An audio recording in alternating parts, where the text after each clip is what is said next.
Hiniling ni Senador Antonio Trillanes sa COMELEC na bigyan siya ng exemption sa election gun ban dahil sa mga banta raw sa kanyang buhay. Pero ang palasyo, agad binara si Trillanes. Umaaksyon si Mayan Los Baños. Kagagaling lang ng Davao City ni Senador Antonio Trillanes noong Martes para maghain ng not guilty plea sa 4 na kasong libel na isinampa ni na Presidential son Paulo Duterte at bayaw niyang si Man Scorpio. Pero panibagong petisyon ang inihain ng kampo ni Pulong para kanselahin ang piyansa at arestuhin ng senador. Hindi raw kasi nagpaalam sa Davao City RTC Branch 54 si Trillanes bago mag-abroad noong Disyembre. Agad itong kinontra ng senador. Nagpaalam ako at tinanggap yan ng judge. Meron kaming order noon dated December 10. Hindi totoo yung basis. Tapos another basis ng kanilang motion na yan, ano raw ako, baka tatakas daw ako. Bumalik na nga tapos pa-array na nga ako, pumunta ako ng Davao. So talagang totally baseless. Nauna nang ibinasura ng korte ang whole departure order na hiniling ng Department of Justice dahil hindi naman daw flight risk ang senador. Muli ring bumana si Trillanes laban kay Pangulong Duterte at sa Davao Group kaugnay sa mungkahin ng gobyerno na i-take over ang Hanjin Shipyard sa Subic. So ganyan na nangyayari ngayon. Kino-corner na nila yung mga pwedeng cornerin, lahat ng pwede pagkakitaan. Sana nakikita rin ng mga kababayan natin yan.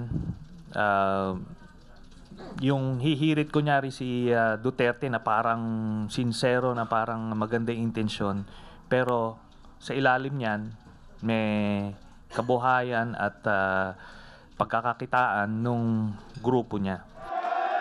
Pati mga kandidato ng administrasyon sa darating na eleksyon hindi rin pinatawad ni Trillanes. Mangangampanya daw siya laban sa ilan sa mga ito. Sa ngayon, ang sigurado lang ako pa ngayon is si Bongo. But there are others, ano? Marami yung time and again na prove na natin na nangurakot. Tapos boboto pa natin ulit. Ano ba tayo? Masokista? Sa Twitter. Inamin naman Trillanes na hiniling niya sa COMELEC na ma-exempt sa gun ban dahil marami raw banta sa kanyang buhay. Si Duterte mismo nagsabi, di ba? That he will destroy me.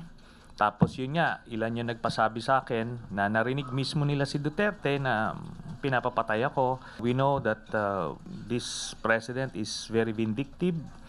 Tsaka ayaw niya yung may kumukontra sa kanya. Sagot naman ng palasyo, guni-guni niya lang yan. He is being ignored nga. Hindi siya pinapansin. Di ba? He's an illusionist.